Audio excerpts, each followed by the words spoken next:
This movie was based on a boxer's real story and beautifully depicts his life's ups and downs. The story started in 1960 in Texas, where his most challenging life began. The leading character was George Foreman, who had shifted to Texas with his 4 siblings and mother. He belonged to a low-income family who spent their days hand to mouth. It was shabby and ugliest when they got inside their house because they couldn't afford a luxurious lifestyle. At night, they only had a single burger, which they distributed in many parts. Before they started to eat, their mother asked them to thank God for this food. George wasn't convinced, but he hadn't any option. Also, watching George's hunger, Mary gave her little part of her burger to him. After that, they went to sleep, and George's mother, Nancy, instructed him not to fight again in his new school. There was a last option for him, to study there. In the morning, George moved to her school in a pleasant mood. Her teacher didn't let him read the lesson because his uniform and shoes were ragged. It had disheartened him, but this was the only start because at canteen time, he had nothing to eat. So his fellow made fun of his poverty and threw food at him so that he could grab it and called his name improperly by saying, "George Foreman." Listening to this, George's mood had pissed, and he punched the child's face and ran away. Later, George was seen outside the bar and tried to plunder money from the drunkard. He was not alone here because his friend was helping him. When he smashed the drunkard on the ground, he checked him and found his police card, which revealed he was a policeman. This was a trap for them, and they got entangled. By understanding, they started to flee from there, and George hid beneath the shit pipe. Police were also chasing him, and when the dog arrived to smell them, he applied shit on his face that secured him. While returning, he looked at the Job Corps advertisement hiring people under 16 to 22. Also, they provided them with food 3 times a day, along with a small amount of training. He was inspired by it and went to her mother to convince her. She agreed because she believed in him that he had extraordinary skills. Later, he moved to the Job Corps, where he was treated well and given a bed for rest. When he unpacked his bag, he found new shoes, which her mother put on for the sake of love. However, his training had started, and people tried to laugh at him. Then they got scared by looking at his eyes. George was rude, but Desmond had become his friend. At this time, he had realized that his shoes, which her mother had given him, had lost. This incident worried him, and he decided to complain after lunch. Suddenly, George's sight caught a person who was wearing his shoes. George started chasing him, watching his shoes, leading to the room a shoe thief had locked. George was furious, so he broke the door with a single punch and made the thief hang from the window. Luckily, Doc Broadus arrived by listening noise and made him flee, but he didn't permit George to let go because he had ruined the federal property. So Doc decided to send him home and gave him money to reach his house because George had an empty pocket. George pleaded with him not to send him because there was nothing for him. Doc took pity on him and turned the car to his boxing place. Here, Doc inquired about his opinion about boxing, and George gave him a positive response. So, Doc asked him to fight with Royce, who would be his first rival.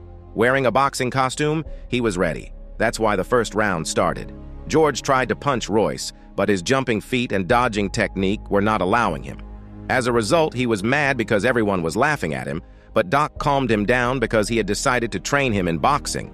However, Doc gave him training and also taught him foot technique through which he could grab his prey. Also, he advised him not to let his anger consume his mind because Joyce was playing with his rage. After intense training, Georg recalled his mother, who became upset by hearing that he had indulged again in boxing. Now, George was again in front of Joyce and knocked him down with a few punches. Later, George headed to Doc's office and shared his wish to grab the heavyweight champion title.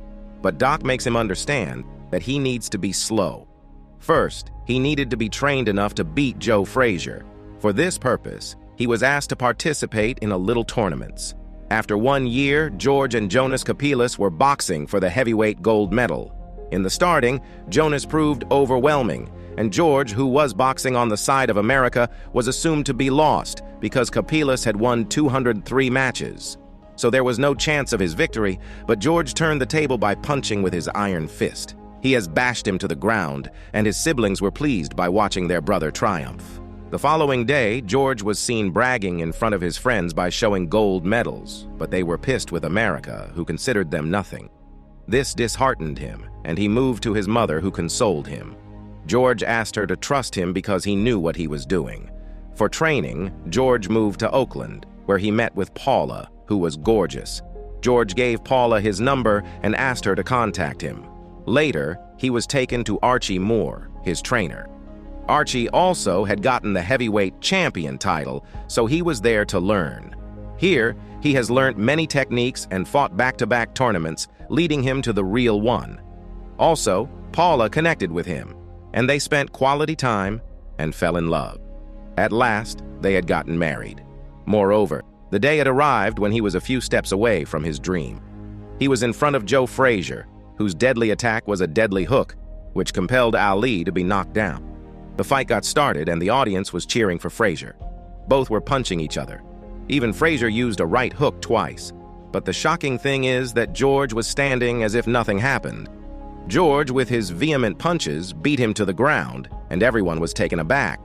George won the title he wanted, and unlimited wealth awaited him. After this, he threw a party in which he invited everyone and made his best friend, Desmond, the manager of his money. But he didn't know he had made a blunder and spent a night with a hot chick. When he woke up, he watched Ali's interview, who was making fun of him, which made him angry. By gaining the heavyweight gold medal, he had become wealthy and bought 5 cars with magnificent houses. His family was invited there, and we could see a clash with his wife because he was rude to her. While having lunch, his mother again asked them to pray to God, but again he was not convinced but couldn't do anything. Just then, the phone rang, and Paula went to pick up the call. This was George's girlfriend, and she was pissed with it. Unfortunately, George arrived, and she discussed everything. And George was not ashamed, and she realized they couldn't extend their relationship. Thus, she walked away because she can't deal with his girlfriends. Without resolving the issue with his wife, he headed to Kinshasa for a $5 million fight. Now, he would fight with Ali, who ridiculed George among his social circle. Listening to his rubbish, George moved to him but didn't fight, because he had decided to teach him a lesson in the arena. Even the people he surrounded knew that George would not leave him. The day he arrived, a fight was about to start between George and Ali in 1974. Ali continuously motivates George to show his power, and he tolerates the punches by relying on the rope. Back-to-back rounds were passing, and George punched him repeatedly, but he was bearing them with patience. When the 8th round started, he was exhausted and did not have enough power for the attack that Ali wanted. He had made George tired and knocked him down with a few moves. George had fought 40 tournaments and lost a single one with Ali, which had thrown him in despair. Returning home, he contacted with her wife, who had divorced him, and George was missing his daughter. Aside from this, he went to her mother and blamed Archie for losing the match, so he fired him. He knew the real reason for losing the match. Later, he was in the arena again, where he needed to fight with 5 boxers. Also, there was Ali, a commentator, again messing with George. Therefore, George openly challenged him to fight, but Ali was brilliant, so he refused to fight with him because he wouldn't face him this time. Just then, Doc calms him down because he can have a chance in the future to fight with Ali. In addition, he was called to the hospital, where his sister was admitted. When George reached there, he panicked because Mary's child was in a critical situation. So he called the best doctors, but all were there, and his mother asked them to pray to God. George, who never bent down to God, prayed to God and asked for his nephew's life. His prayer had been granted, and miraculously, the child was safe and sound. On March 17, 1977, the door of realization opened for George. When George was busy fighting with Jimmy, he was not paying attention to the fight. Consequently, Jimmy was dominated and knocked him down. Reaching the room, he was feeling hot and listened to a mysterious voice while no one was speaking. George fainted because he did not tolerate the pressure, and when he woke up, he disclosed that Jesus Christ had communicated with him. The scene changes when he goes to Ali's house and apologizes for his behavior. Ali was shocked and was not ready to believe it, but soon he realized George was serious and had quit hatred for him. So, leaving all the disputes, both shake hands.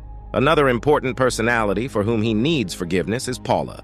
So he moved to her house and asked for an apology for his actions. Later in the church, he met with Mary, whom he had already seen in his testimony. She encouraged him to preach, and George has a great talent for turning people's sarcastic tone into humor. Mary, who was watching, was impressed with him, and a love relationship could be seen here. Both enjoy dinner, and George shows the church that he plans to buy and spend his life as a preacher. Mary was pleased with his decision, and they decided to live in each other's company. 7 years passed, and George had become preacher. After his sermon, a lady asked him to teach his grandson boxing, but George refused to do so and asked her to teach him the Bible, because this is what we want. Further, George was spending a happy life with his family. Suddenly, he looked at the news where the same child was caught in the robbery. Now, George had realized and decided to become a trainer for kids. For this purpose, he finds a place with Desmond and purchases it for a training academy. Everything was going smoothly, but one day, the light was gone. When George's secretary called to figure out the problem, she was shunned because electricity bills hadn't been paid for many months. George thought there was a problem in the bank, so he moved where he was aware. Desmond had invested his money in gambling, which was high risk. Thus, his money had drowned, and a loan was on him. If he hadn't paid, then they could occupy their property. After listening to the story, George burned like lava and sent his men to locate Desmond. Just then, his mother arrived and calmed him down by saying he shouldn't let anger overpower him because he was on the right path.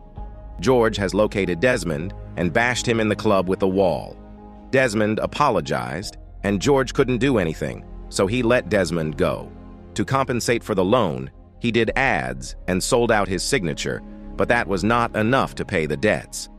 At night, George took out his punching bag and other boxing tools filled with dirt. He had decided again, fighting and convincing his wife because they had no choice, so she agreed.